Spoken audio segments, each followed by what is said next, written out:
Srimad Bhagavatam, Canto 6, Chapter 18, entitled Ditis Vows to Kill Indra. Text 74.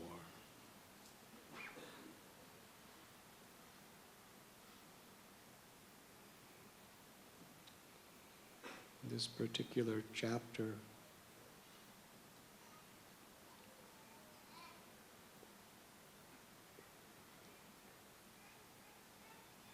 is quite mysterious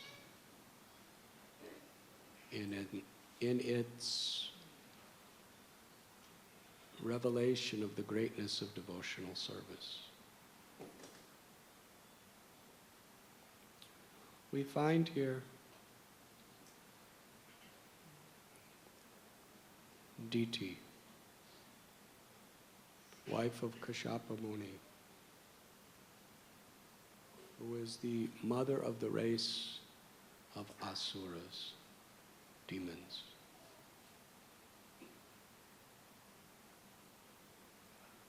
Aditi, another wife of Kashyapa, is the mother of the devas, or the demigods.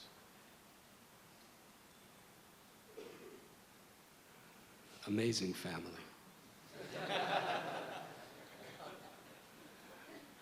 Can you imagine being a husband with two variegated wives like this? But it was Kashyapa Muni's service to the Supreme Personality of Godhead to generate these two races.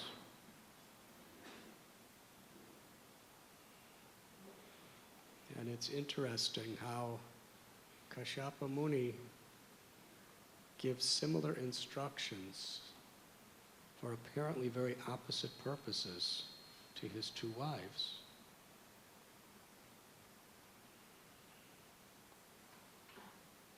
Later on in the 8th canto of Srimad Bhagavatam, we read how Aditi is so morose because her children, headed by Indra, are defeated by the demons, headed by Bali Maharaj. And she can find no rest, no peace of mind, as long as her children are suffering. They are homeless, like refugees, hiding, running. They've lost their prestige. They've lost all their material opulences. Their lives are in danger at all times. And they even lost their devotional service to the Lord.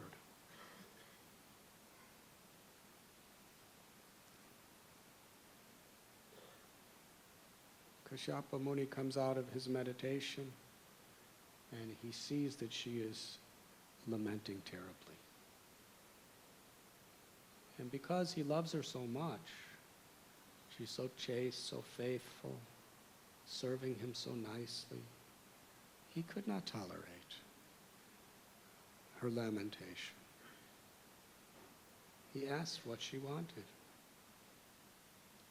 She wanted a son who would protect her son Indra and all of the demigods. So he instructed her in the Payovrata, which was a particular type of austerity in order to satisfy Lord Vishnu.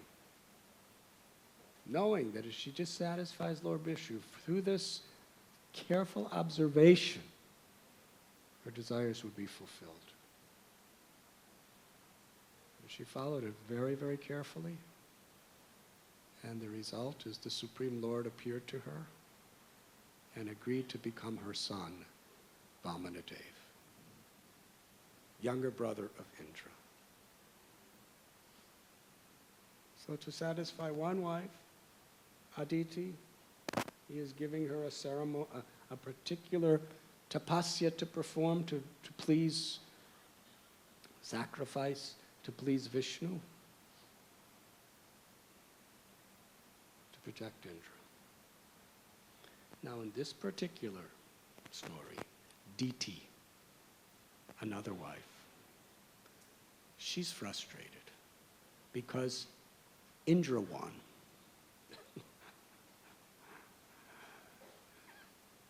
it's hard to satisfy everyone, isn't it? If you satisfy one, you dissatisfy another. That is this material world. Hiranyakashipu and Hiranyaksha.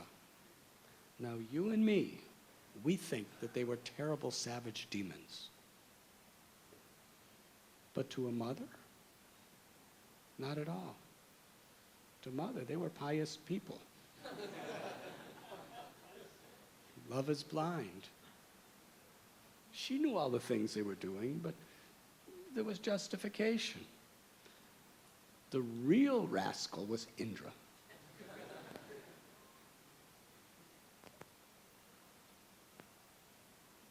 Now, it wasn't that she was completely an illusion. It's that you see the world according to your particular state of consciousness. She saw that Indra had so many attachments to his own personal sense gratification. And with all veneration to Lord Indra, there's some truth in that statement. He has some serious problems historically controlling his senses. And not only that, he's so attached to his position, he's fighting these wars, and he's approaching the Supreme Personality of Godhead with him and with all the other demigods, not for pure devotional service. After all, everything was taken away from him. Now, for some people, if everything's taken away, you think this is the mercy of the Lord. He's removed the whole burden of all this material complications, the management of the heavenly planets of Swargaloka. That's serious management. If you think it's difficult managing your business or managing a temple, manage the universe. Hare Krishna. There's always troubles happening. And he has all this wealth, and all these beautiful women, and he's always being enamored and diverted from his devotional service through all of these things. And here comes Hiranyakashipu, just takes it all away. Hare Krishna. Tate nakampam susamikshamano. If it was Radha Gopinath Prabhu in such a situation, he would fold his palms and say, "Oh my Lord, you saved me from all this material opulence. I never wanted to be a temple president. Now it's all removed, and now I can just be a renunciate and sleep under trees and just do whatever I want as I like and worship Krishna without all these complications, implications, just Hari Nam, Hari Bhajan, Hari Kirtan, Vaishnav Seva, no complications, burden." Yes? But Indra, he was praying to the Lord, "Please, please, give me back my service. Give me back my palace, my Nandana gardens, and all my Sachi and everything else."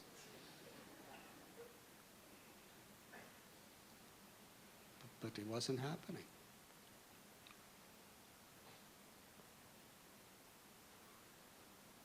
But then the Lord appeared. He told Indra and the demigods, "Not because of you, but because of Prahlad, everything's going to come back to you. Just be patient. When Hiranyakashipu sufficiently offends the devotee Prahlad, then I will come as Lord Narasimhadev and restore everything to you."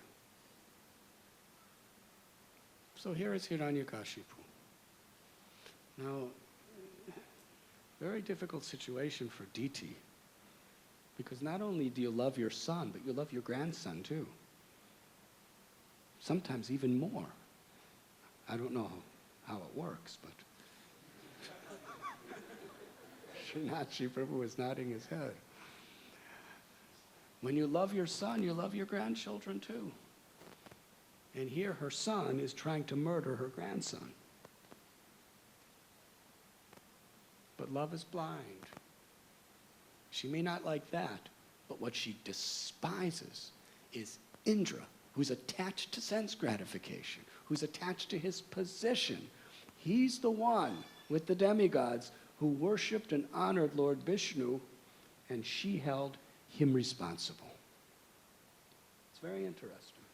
She doesn't blame Vishnu. She doesn't blame Prahlad. She blames Indra for the death of Hiranyakashipu.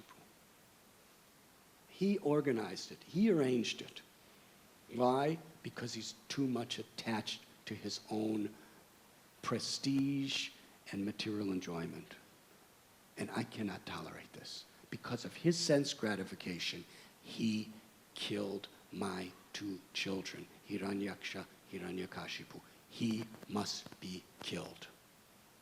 She could find no rest as long as he was living after her children were dead. She was very intelligent. She knew the powers of her husband, Kashyapa Muni. So she served him very nicely. It is a principle. If we want the favor of the Supreme Lord, we must please the devotees. We must serve the devotees. She understood the powers of her husband, and she understood his connection to Vishnu. She served him so nicely, so humble, just willing to do anything and everything for him, always offering him sweet words, beautiful smiles. She was just his and all his in every way. And affection melts the heart. So Kashyapa Muni, his heart really melted by his wife's sweet, gentle behavior. She did everything for him and anything for him. Therefore, his heart was obliged to reciprocate spontaneously. He asks her, "What can I do for you? What would you like? I will fulfill your desire. You have fulfilled all my desires, now I reciprocate. I will fulfill your desires. What is your wish?" And she expressed her mind. If Indra killed my children for a high moral purpose, it is excusable. But no, this man is a rogue. He is addicted to his own sense gratification. And for that purpose, with the help of Vishnu, he killed my two children. I cannot tolerate this. My two children are dead because of him, and he's living. There can be no peace in my mind. I want to give birth to a son who will kill Indra.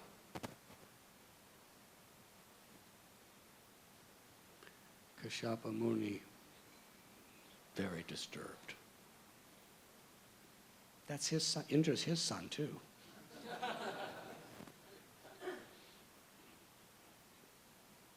And he condemned himself. Why did I fall in this trap of offering her a benediction? And he said so many things. Go back and read the Bhagavatam if you want to. He was very disturbed. very disturbed. He just fell in this trap. She was serving him so nicely and all of this just for the purpose of having his own son killed. And Kashyapa Muni understands that Indra, he has his problems, but he's a Vaishnava. And he's doing great service to the Lord on behalf of the Lord. What a terrible offense would be to kill him. But at the same time, a great soul does not lie. He gave his word. Great personalities live and die to maintain their vows.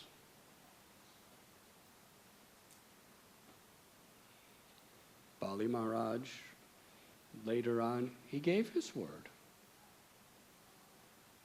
to little dwarf Vamana. You want only 3 steps of land, you may take it. Shukracharya was very much disturbed. He told Bali that this is Vishnu in disguise. He's going to expand himself. In 2 steps, he's going to take everything away from you, and then he's going to imprison you, humiliate you. You won't be able to fulfill his desire. Don't give him anything. And he gave him shastric justifications of how it was not against moral principles to lie under emergency situations. And then Shukracharya said, if you give him, I will curse you.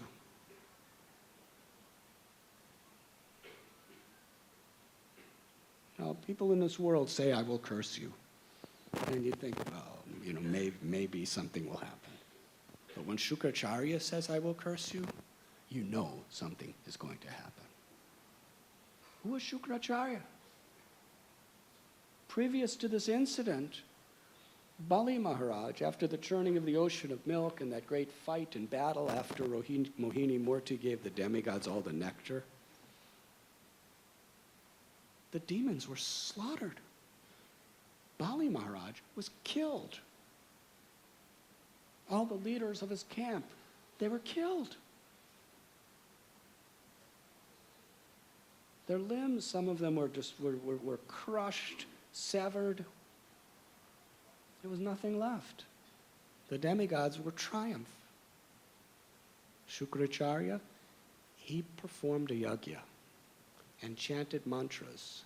He brought all of the demons back to life, restored their cut off limbs, their crushed organs, and made them more powerful than ever. So Bali Maharaj was dead, brought back to life by Shukracharya. And with the help of the descendants of Brigu, Hare Krishna, he was able to get such power, he conquered over Indra and took the entire universe for himself. Now this was all by the grace of Shukracharya. And Shukracharya is saying, no, do not give this dwarf anything, or I will curse you. What would you do? You have everything to lose. And apparently, the only thing you have to gain is keeping your promise. Yes? Shukracharya didn't tell him the very end of the story. He told him what would happen up to a certain point. You'll lose everything, you'll become a prisoner, all your self-respect, all your dignity, all your wealth, all your followers, everything finished. You'll just be a slave, a prisoner, that's it. Bali understood. Shukracharya, he's not a bluffer. He knows what he's saying. So he had everything to lose and only one thing to gain: to preserve his honesty.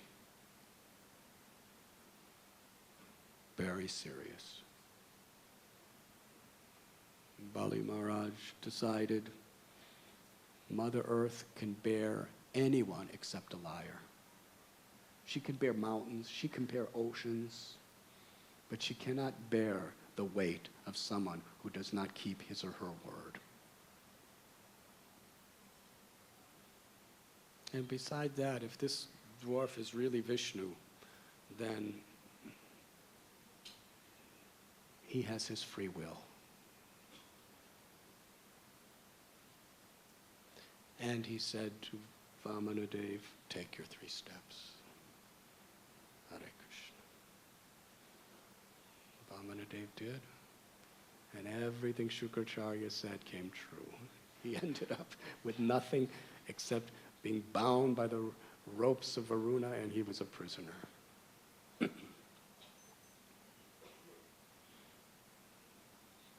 ultimately, Vamana chastised him. He said, you promised me 3 steps. I already took everything you have with 2. You owe me another step. Where am I going to put it? He was standing. Couldn't even move. Then Prahlad Maharaj appeared. And Bali couldn't even bow down to him. He could just nod his head. And Prahlad glorified Lord Narsinghadev. You are so merciful. You rescued him from all this material opulences. How fortunate my grandson is.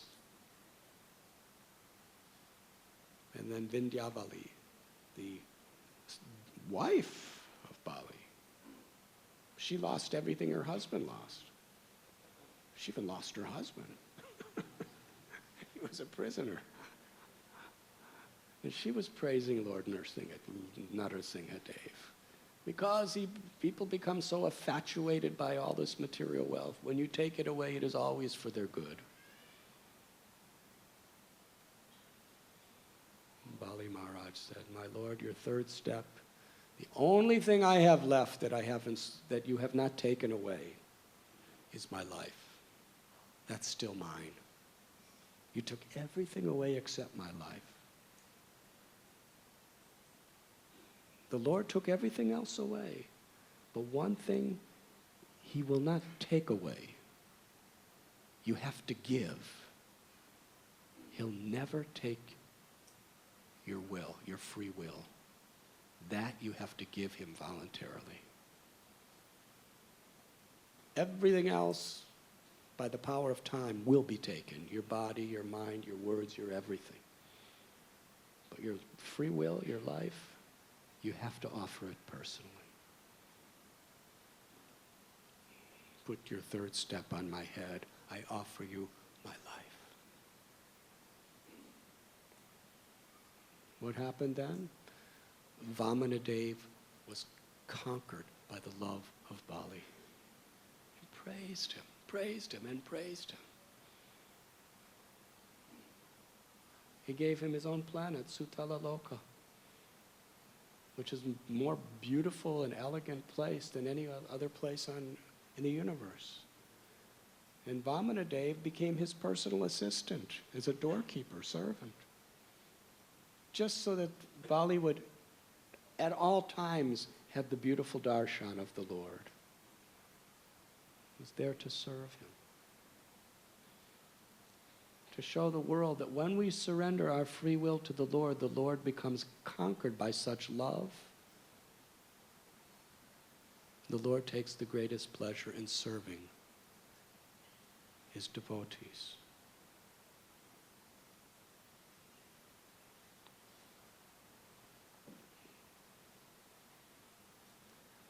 So that was the instruction of Kashyapa Muni to Aditi. Perform this payovrata, your desire will be fulfilled. Now he tells Diti that you should perform this particular sacrifice. And you will have a son. And he uses in Sanskrit, Indra-1 or something. I don't remember the exact Sanskrit. But he says a Sanskrit word which means the killer of Indra. but it also means the follower of Indra. Hare Krishna. Sanskrit is a very mystical language. Same words. Depending on the particular context, it could mean the killer of Indra or the follower of Indra. Now, Kashyapa Muni, he had to keep his word. He promised his wife. But at the same time, he would be going against the will of the Supreme Lord if he killed Indra. So he was so expert. He gave her a very, very strict, complex sacrifice that she had to perform in her daily life, worshiping Lord Vishnu with her mind fixed on Vishnu for 1 full year. And this was not Kali Yuga. In Kali Yuga, if you make some little mistakes in the execution of rituals, they're not really held against you if you have the right motives and if you chant the holy names.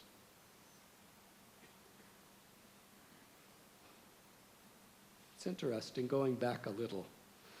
When Bali Maharaj finally was awarded by Vamanadev everything and was sent to Sutala Loka, then Vamanadev looked to Shukracharya and said, please tell us what were the attributes and the faults of your disciple, Bali.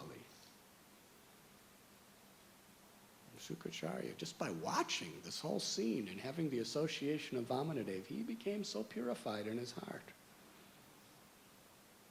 He said, there is no fault. If one's endeavor is to please the Supreme Personality of Godhead, and the Lord is pleased, then everything is auspicious.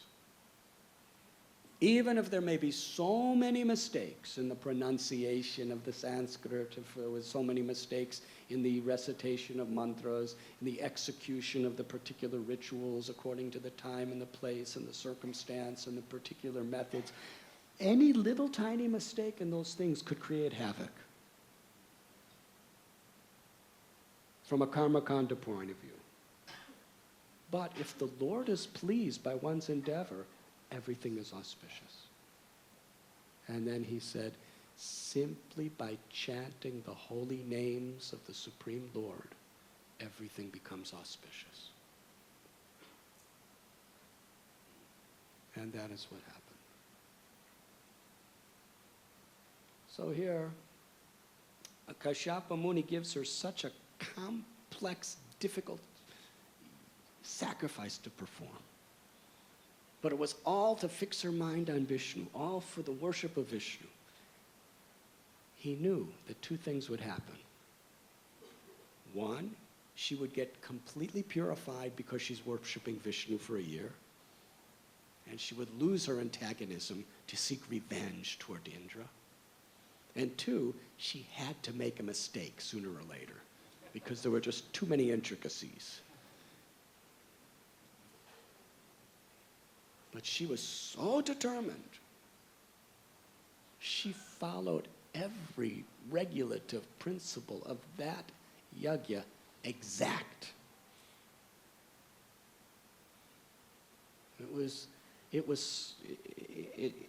Some of the rules and regulations are written here in the pages of Srimad Bhagavatam.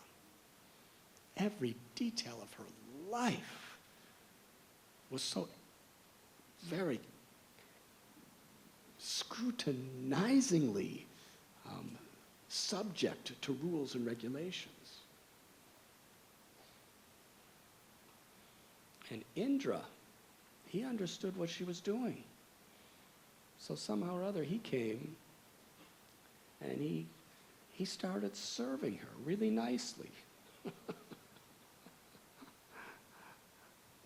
And he was serving her, but not out of love and devotion. He had his ulterior motives. But he served her so nicely. And one night, she happened to be so tired from doing all this sacrifice all day for weeks and weeks and weeks. She had to do this for a year, impeccably. One mistake in a whole year, and everything goes havoc. Hare Krishna. And it's a 24-hour-a-day ritual.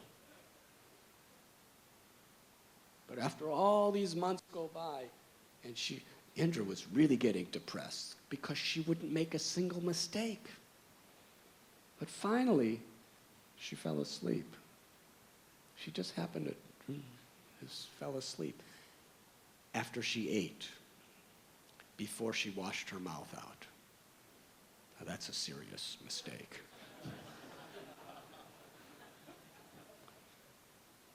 No. If you're chanting the holy names, even if you fall asleep without washing your mouth, don't worry about it.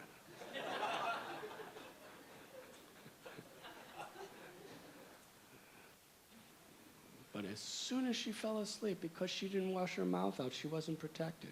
And Indra entered into her womb, and with his thunderbolt, he chopped that child that was given to her by Kashyapa Muni. Chopped it. The child was taking birth. It's in the womb. Chopped that child into 7 pieces. But because that child was born due to sacrifice for Vishnu,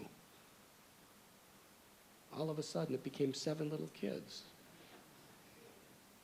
So he became even more frustrated and chopped every one of those kids into 7. Now there were 49 children in her womb. Hare Krishna. Now you may think this is unbelievable, but there are people who think you're unbelievable too. The ants, the cockroaches, they think you are unbelievable. Because you are to them. Well, to the demigods, if they're not unbelievable to us, what's the use of their being demigods? We're ants compared to them.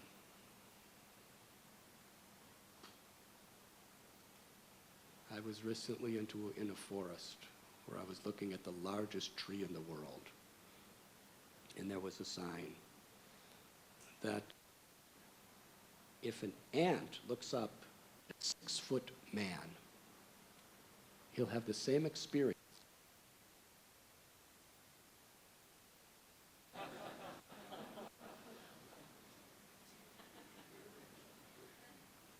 Now, I'm only 5'6". So I realized, compared to this tree, I'm less than an ant. Hare Krishna. So then he was going to chop the 49 little babies in the womb with his thunderbolt. And they said, we're your friends, Indra. We're not your enemies. Just because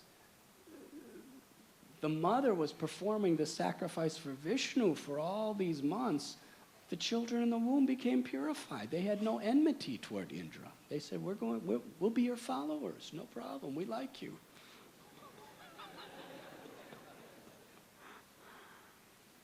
So then Diti wakes up, and Indra's sitting next to her with 49 children. And they're all her children. They were born before she even woke up.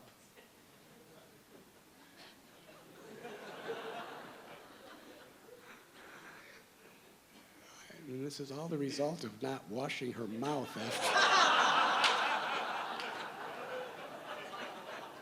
after eating vegetarian prasad, too.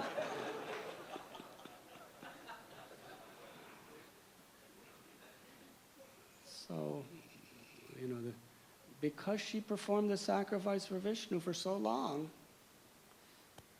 her heart was pure, became purified of all enmity toward Indra. And she looked, and Indra explained what happened, and she was satisfied. She considered Indra to be like her own son, and Indra considered her to be like his own mother. And in this particular verse that we are reading today, it is Indra speaking to Diti. I'd like to read you, because some of you may not have been here.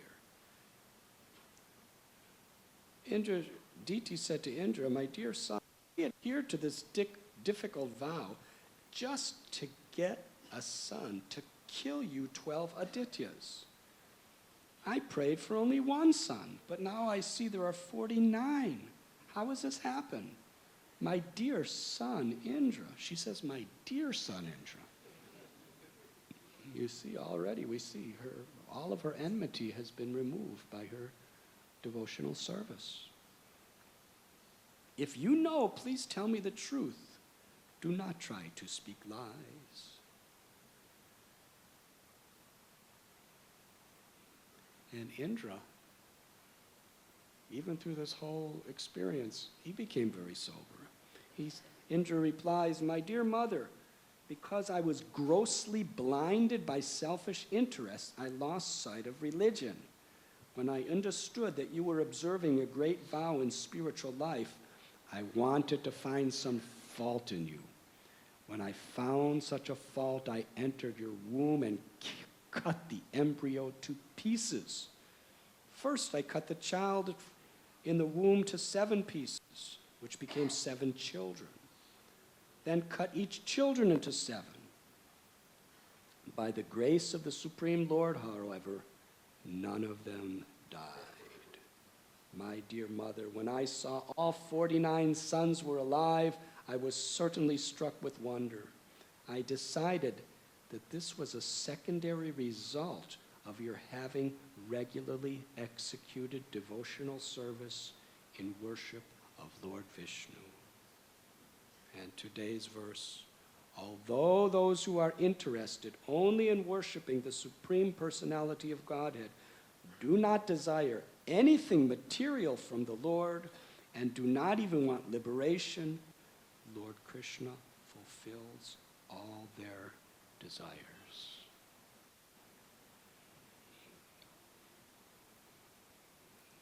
In this beautiful purport, Srila Prabhupada gives an example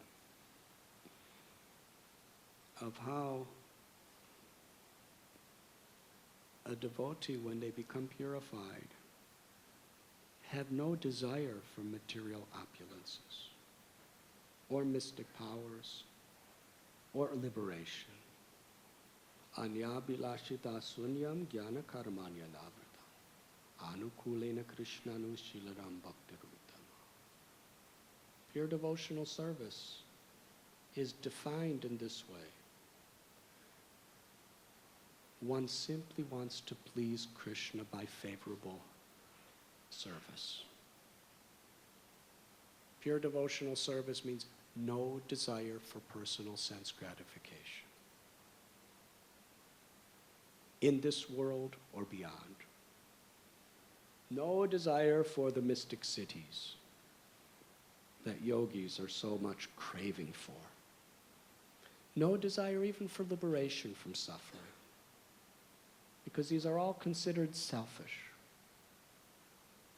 Pure devotional service is only for the satisfaction of the Lord. But when one attains that pure devotional service,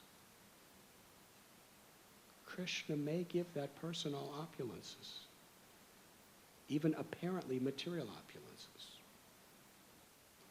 Now, the real opulence is the devotion in and of itself.